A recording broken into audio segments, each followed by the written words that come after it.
Let's begin by practicing the distributive property. So we have 7 times the quantity x minus 3. That means we take 7 and multiply it by each piece on the inside. So this equals 7 times x minus 7 times 3. That equals 7x minus 21. All right, let's try a similar example. Instead of 7 times x minus 3, how about just x times x minus 3? X is a variable. It's just a number in disguise, just like 7, so we can do the same process. We'll multiply x by each piece on the inside. So we have x times x minus x times 3. That equals x to the second power, or x squared, minus 3x. Usually when we multiply a number times a variable, we'll write it with the number in front. So instead of x times 3, we always write it as 3x. And just to review the vocab from the previous lesson, this expression right here we refer to as a polynomial because it has more than one term. X is a term and 3 is a term. Anything that's separated by a plus or minus sign we consider a term. So we have 2 terms in that expression. A new vocab word that we can look at is monomial. And that's what our x in front would be. The mono part of the word means 1. So you can think of a monomial as an expression with one term. Another thing we can say is that a polynomial is made up of one or more monomials. So our x right here, we can consider that an expression with one term, so a monomial. And we can consider our 3 here as an expression with just one term. So our polynomial is made up of one or more monomials. So don't worry if this is a little confusing right now. These vocab words aren't super important. Just make sure you can follow the math that I'm doing, just like the distributive property. That's the important stuff. The vocab's just what fancy math folks like to use, so you'll see them in your textbooks and in class. But the main thing is to understand the process, the math. So let's take this a step further. And let's look at x plus 2 times x minus 3. So how do we multiply these two expressions? Well, if x is a number in disguise, then isn't x plus 2 just another number in disguise? And so we could consider it as one number and multiply by each piece on the inside here. So we have x plus 2 times x minus x plus 2 times 3. And we can multiply numbers in any order. 4 times 5 is the same as 5 times 4. So we're going to rewrite this. We'll have x times x plus 2 minus 3 times x plus 2. And we're doing this so we can, once again, do the distributive property. So we'll have x times x plus x times 2. And I'll rewrite this second piece as plus negative 3 times x plus 2. We have x squared plus 2x plus, and now we'll distribute this negative 3. We'll have negative 3 times x plus negative 3 times 2. That gives us x squared plus 2x minus 3x minus 6, leaving us with x squared, and we have 2 x's minus 3 x's, leaving us with negative 1 x's, or just negative x, minus 6. And that is our answer. So this video is going to deal with this kind of multiplication, where we have a polynomial multiplied by another polynomial. And in this example, we use the distributive property to find our answer. There's actually a bit of a shortcut to solving this problem, and that's what we'll dig into now. So I want us to continue looking at this example, but we're just going to rewrite it. Again, x plus 2 times, and instead of x minus 3, I'll write x plus negative 3. So it's the same problem, just written differently. And we've seen that this expression, this multiplication here, this is equal to each of these lines going down to get to our final answer here. So I want to bring down one of these lines. Let's take a look at this line.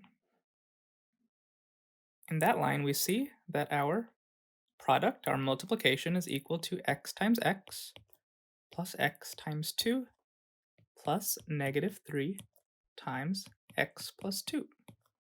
And let's continue to rewrite this. So we'll have x times x plus 2 times x. Again, we're just switching the order of the multiplication. Now let's distribute the negative 3. We'll have negative 3 times x plus negative 3 times 2. This equals x times x. And these next two pieces I'm going to switch. So we'll have plus negative 3 times x plus 2 times x. So I just switched these two pieces, the order. We're just adding them, so we can add in either order. And we have plus negative 3 times 2 at the end. So this is where we're going to see our shortcut. So I want us to pay attention to this line here. I want us to connect this line to our original problem. So if we look at this first piece here, x times x, that is multiplying the first term in each expression. So this is looking at the first piece. If we look at our second piece here, that is multiplying the outer terms here. So this is the outer terms. Going to our third piece here, we're looking at our inner terms. So this product is the inner terms. And finally, we have our last terms. So this is a shortcut for multiplying a polynomial times another polynomial. Instead of doing the distributive property, which we did above, we can look at this new method, which is called the FOIL method, based on the first letter of each of these words. So when you have a polynomial times a polynomial, you multiply the first pieces, you multiply the outer pieces, the inner pieces, and the last pieces, and you add them all together. So it just saves a little bit of time instead of doing the distributive property every time. So that's what we're going to practice in the next couple of problems. But first, let's define our method right here that we're learning. This is again the FOIL method. And we use it when you have two numbers added times two numbers added.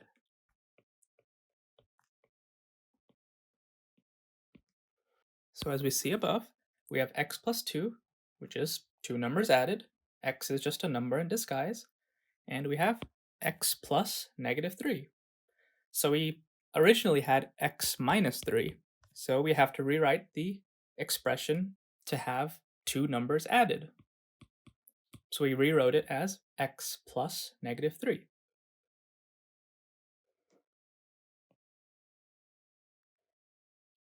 We have x minus 7 times x plus 1. So we're multiplying two polynomials, so we can use our FOIL method. However, our first polynomial here, first expression, is x minus 7. Remember, we have to have two numbers added times two numbers added. So we have to rewrite this.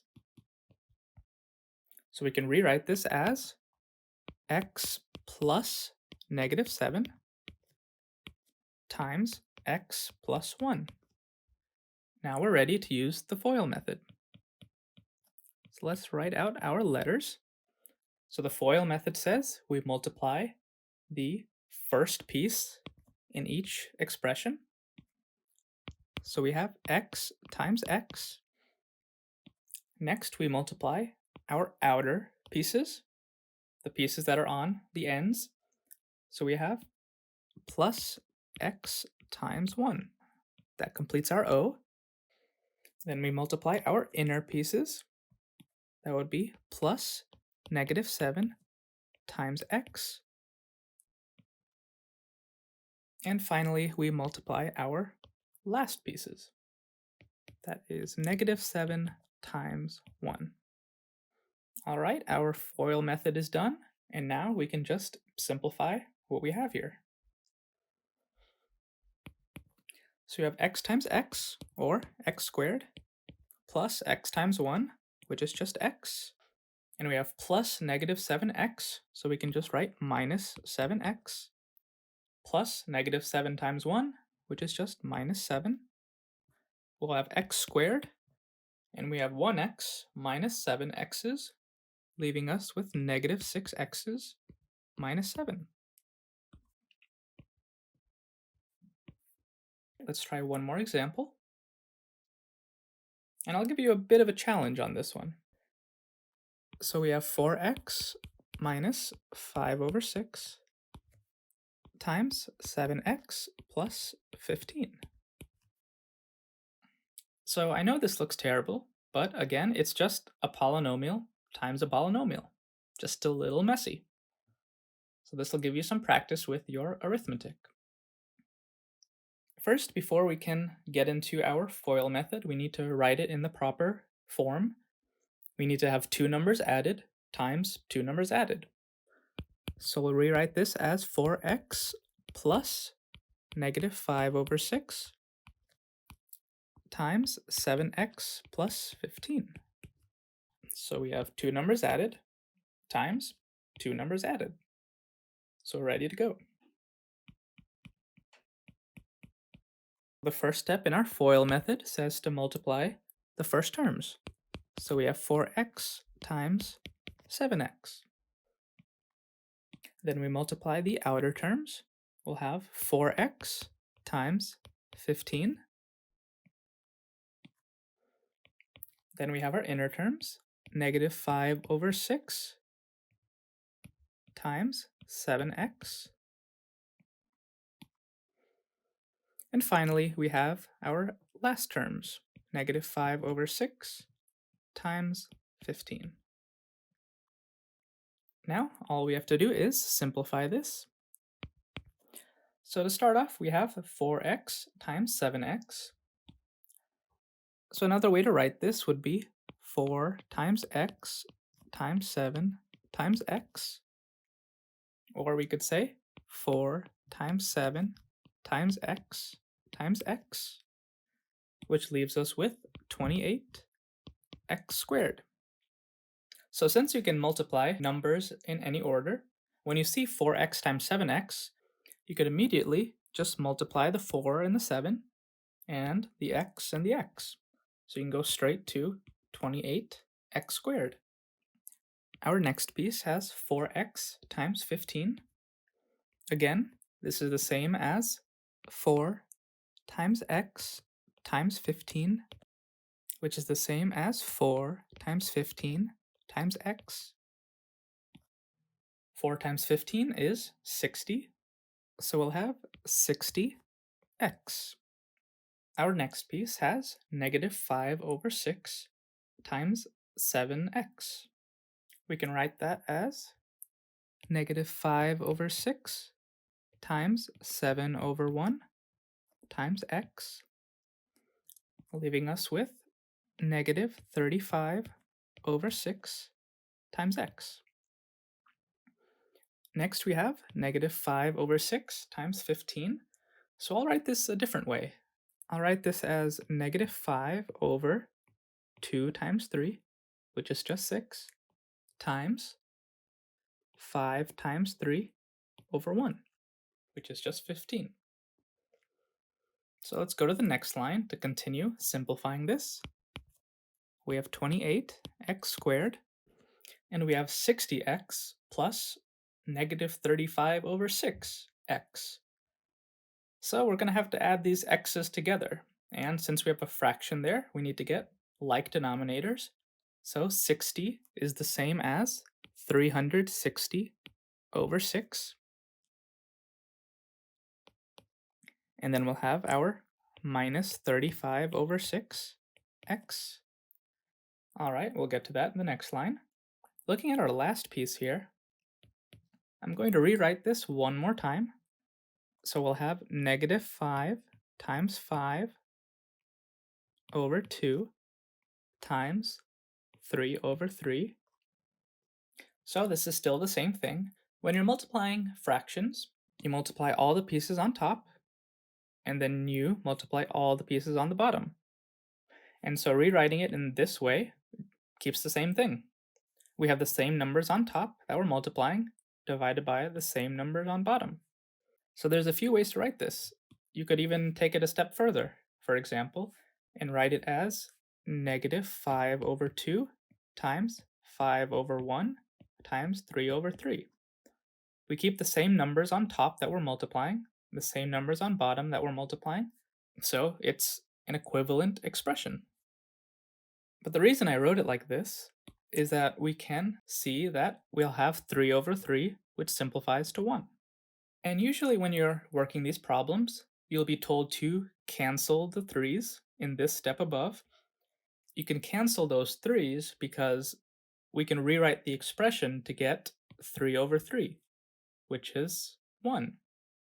So when you hear these terms like cancel or distribute the negative, they're kind of shortcuts, and they're helpful when solving problems, but it's important to know what they mean. If I asked you, what does it mean to cancel the 3's, you should be able to say, it's a shortcut because we can rewrite the problem to get 3 over 3, which simplifies to 1. So if you can't say that, that means you're following a rule or memorizing a process. You're not thinking critically. You're effectively acting like a robot. And we'll have plenty of those around soon enough, but what we need is a smarter and healthy you. So as I always say, make sure that you understand what you're doing and that you're not just memorizing rules. All right, we're almost done with this problem. We have 28x squared plus, we can rewrite this second piece as 360x over 6 minus 35x over 6 plus, we'll have negative 5 times 5 is negative 25, and then we'll have over 2. And we already saw that 3 over 3 left us with 1. Now on our final line here, we have 28x squared plus 360x minus 35x. We'll have 325 x over 6. And usually we keep the x to the side. And finally we'll have minus 25 over 2. So this was a challenging problem. I'm proud of you for sticking to the end. Take a break now, drink some water, and I'll see you in the next video.